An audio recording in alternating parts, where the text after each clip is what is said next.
This is a question that whenever this Baker stuff does all kind of play out, well, I'm sure we'll revisit it. But this comes from the 216 area code. Hey, Mary Kay, what is the future for Baker Mayfield? Does he have one? I think he has one. It's my sense that there are teams in the league that would be interested in Baker Mayfield and would have been interested in Baker Mayfield if the price were right. I think that there are some coaches that probably would like to get their hands on Baker Mayfield. I know there are coaches that liked him in the past. I mean, Josh McDaniels loved him when he was coming out in the draft. He really, really liked him a lot. Now, maybe people don't feel the same way about him now as they did then, but I still think that there have to be probably some teams that would view him as either a really good quality backup right now that might be able to rebuild his career the way that Mitch Trubisky did in Buffalo last year. Now he goes on to have an opportunity to start, or a quarterback that could win some games for you, as sort of a stopgap measure. He might not be your franchise quarterback or your quarterback of the future, but if you're going to go, try to get a Malik Willis or a Kenny Pickett or something like that, maybe he's somebody that can hold down the fort for you for a while. And then I think it's going to be a matter of rebuilding his career.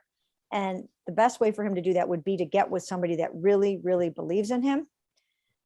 I mean, I don't think it would be the worst thing in the world for him to end up in a place like Detroit, where, I mean, you've got John Dorsey that really believed in you. Out in Seattle, you've got Alonzo Highsmith that really believed in you. He needs somebody to look at him with a fresh pair of eyes and say, I still think you're a good quarterback. I know former, NFL coaches and coordinators that still think he's got merit and value and that he still has a bright future as someone that can win games in the NFL. Yeah, I mean, I know that the narrative on Baker has changed for a lot of fans. And look, this last season was absolutely brutal for a lot of reasons, but I still think he's a guy that can play in this league. Mm-hmm. I'm not saying he's like a top 10 guy or whatever, but there's only so many true franchise quarterbacks, right? I bet if we tried to list them, we'd come up with like maybe 7 or 8 guys that you'd say, yes, that is a franchise, go win the Super Bowl with this guy quarterback. And after that, good luck. Like you just got to find somebody that you can at least build something around and try and win some games with, sort of like the Browns did in 2020. I mean, there's got to be some quarterbacks out there that you look at and say, I guess I'd probably rather take a shot with Baker than that guy. I think there is a career still for Baker. I don't know what it looks like. I don't know if it's top 20 guy, top 15 guy. I don't know what it is, but I think there is an NFL career out there for Baker.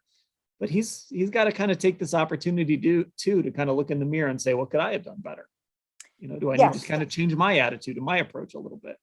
Yes. And if you look at some recent starting quarterbacks, you've got the Jameis Winstons, the Marcus Mariotas, the Carson Wentzes, and Mitch Trubisky's. He's kind of in that category where you're not 100% certain what he will be able to accomplish, but there's still something there worth investing some time and money and effort into.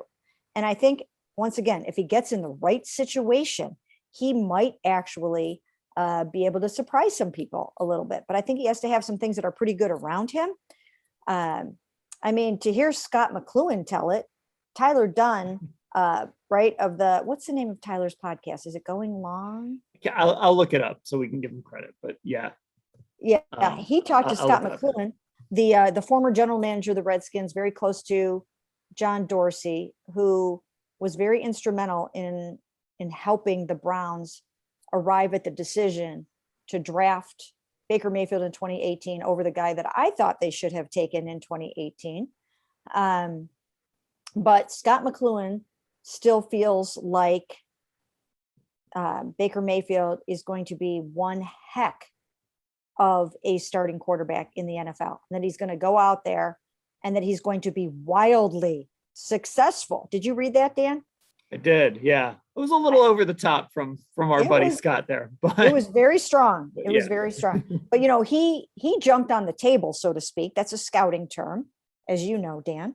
But for some of the listeners that aren't familiar with some of that kind of stuff, he jumped on the table for Baker Mayfield, and he was so all in on him in 2018 that I think it almost, and we'll do this when we do more of our Baker Shark Bite series.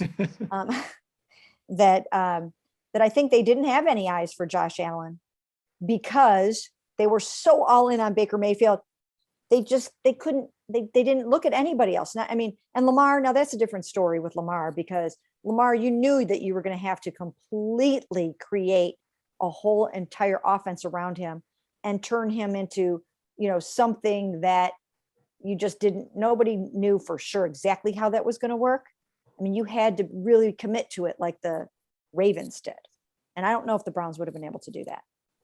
So even though we undervalued Lamar Jackson for sure, I don't know that would have been a great pick for the Browns at that time. I mean, you had to be ready to maximize his abilities and talents the way the Ravens did. But Josh Allen, that was a miss. That was a miss in my mind, maybe in your mind now too. But I think it was because Scott McCloughan and John Dorsey were so all in on Baker, thought that he was the next Brett Favre. And Scott McCloughan seems to still believe that that's who he is. So we'll have to see. Time will tell. Yeah, it's Go Long is what Tyler Dunn's newsletter is called.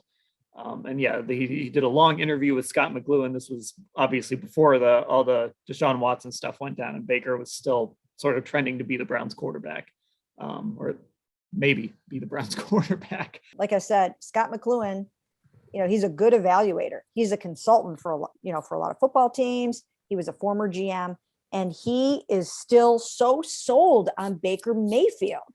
It's amazing. Like, he has not come off that position at all. So who knows? Maybe he will be right, and Baker will beat Deshaun in the Super Bowl someday. Could happen. You never know. We're gonna clip that. That's gonna be the only part that people hear from this podcast, right there. Yeah, exactly. I mean, look, like I said, I think Baker can still be someone who plays in the league. I don't think he's ever going to be that guy, like that number one pick. But I think the narrative has shifted so much on him a little bit too far the other way now, to where it's like, oh, this guy's going to be Johnny Manziel and never play another game. There's still talent there. There's still the ability to run an offense there. I think he can be a middle of the road quarterback at least.